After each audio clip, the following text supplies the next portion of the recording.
প্রায় সময় ভালো স্টুডেন্ট কিভাবে হওয়া যায় এরকম প্রশ্ন শুনতে হয়। তো ভালো স্টুডেন্ট হওয়ার জন্য আসলে ট্যালেন্ট যতটা দরকার তার চেয়ে বেশি দরকার হলো মেজারেবল একটা কগনিটিভ সিস্টেম ডেভেলপমেন্ট করা। এটার মানে কি? মানে হলো যে খুব বেশি সময় ধরে পড়লেই আমি ভালো করব বা খুব বেশি সময় ধরে খুব বেশি মনোযোগ দিয়ে পড়বো, আসলে এইভাবে না। ব্রেন কিভাবে মনে রাখে? অনেকভাবেই। তো পড়াশোনার ক্ষেত্রে যেটা হয়, আমাকে বারবার রিপিট করতে হবে, একই পড়া বারবার বারবার আমি পড়বো, অনেকবার রিপিট করার পরে আমাদের ব্রেন এটা মনে রাখবে। অথবা আরেকটা জিনিস আছে, সেটা হলো ব্রেন সারাদিন অনেক কিছুর ভিতর দিয়ে যায়, কিচ্ছু মনে রাখে না, তাই না? গত এক সপ্তাহের মেমোরি কি সিসিটিভির মতো আপনার সব মনে আছে? অবশ্যই না।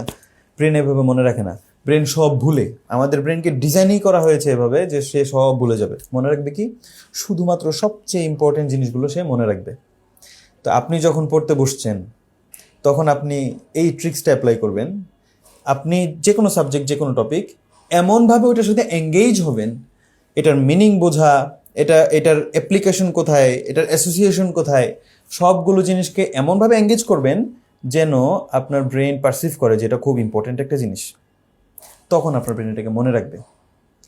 ওই যে বারবার রিপিট করার মাধ্যমে মনে রাখা, ওইটা স্ট্রং না, ওইটার চেয়ে এটা বেশি স্ট্রং। যখন আপনার ব্রেন এটাকে ইম্পর্টেন্ট হিসেবে মনে রাখবে। হ্যাঁ, তো মানে শ্যালো কোডিং, ডিপ কোডিং আর কি। আপনার যে এনকোডিংটা হচ্ছে বারবার রিপিট করলে শ্যালো এটা। আর যখন আপনি বুঝে শুনে এঙ্গেজ হয়ে এনকোডিং করবেন আপনার ব্রেনে, এটা হবে deep, deep learning, deep understanding. আর আপনার যে ওয়ার্কিং ব্রেইনের যে ক্যাপাসিটি, এটা কিন্তু খুব কম।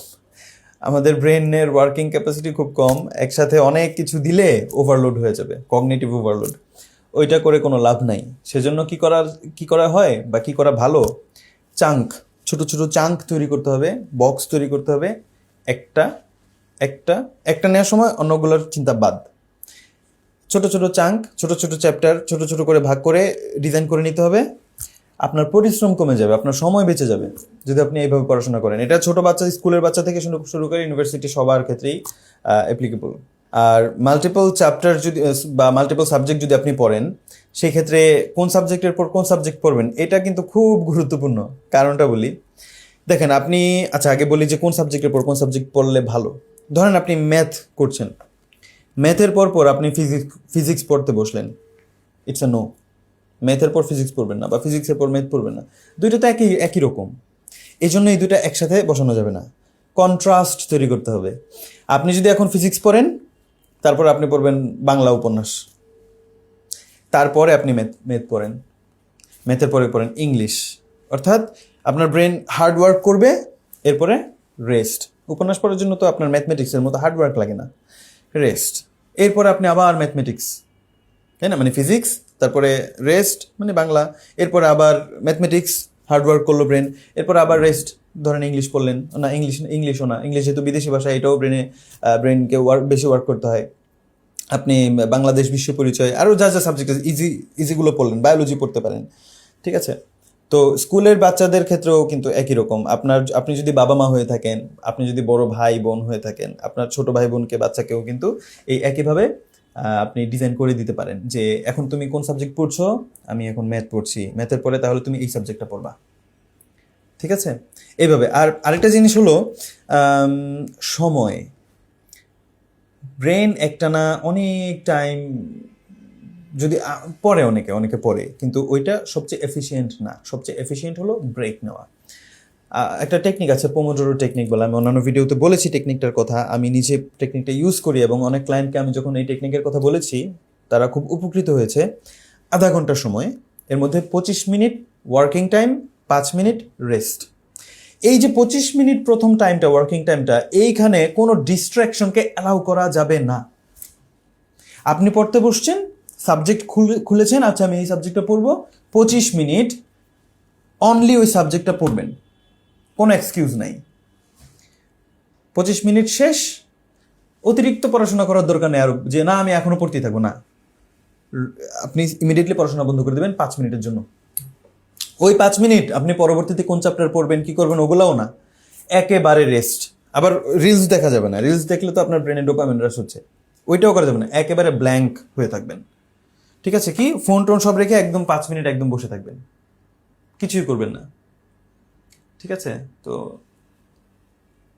একটু হাঁটাহাঁটি করলেন, এক কাপ চা খেলেন, তারপরে আবার 25 মিনিট ফুল ফোকাসে পড়াশোনা। অথবা অন্য কোনো কাজের ক্ষেত্রেও কিন্তু এটা অ্যাপ্লিকেবল, শুধু পড়াশোনাই না, অফিসের কাজ আপনি মানে আগাবেন 25 মিনিট 5 মিনিট 25 মিনিট 5 মিনিট, এভাবে করে 3বার করেন, 25-5 25-5 25-5, এটা হলো একটা সেট। যখন একটা সেট হয়ে যাবে মোটামুটি একটা 15 মিনিটের লম্বা রেস্ট, চা খেলেন, একটু ফেসবুকে দেখলেন, একটু বন্ধুকে মেসেজ দিলেন, একটু হেঁটে আসলেন, 15 মিনিটের একটা রেস্ট শেষ করে তারপর আবার কন্টিনিউ করেন। আপনার যদি সামনে পরীক্ষা থাকে, আপনাকে বেশি পড়াশোনা করতে হবে অবভিয়াসলি, তখন আপনি এই সার্কেলটা একবার করলেন, তারপর ব্রেক নিয়ে আবার করলেন, তারপর ব্রেক নিয়ে আবার করলেন। আর আপনার যদি এরকম হয় যে না এখন পরীক্ষা টরীক্ষা না, আমার রেগুলার পড়াশোনা করছি, তাহলে আপনার প্রয়োজন অনুযায়ী আপনি এই সার্কেলটা সেট করেন। এটা খুব ভালো একটা টেকনিক। এটা করলে আপনার সময় বাঁচবে, অতিরিক্ত সময় নষ্ট করে পড়াশোনা করা লাগবে না, এবং সবচেয়ে ভালো কথা হলো মনে থাকবে। আশা করা যায় পরীক্ষাও আপনি ভালো করতে পারবেন। আরও অনেক অ্যাসপেক্ট আছে।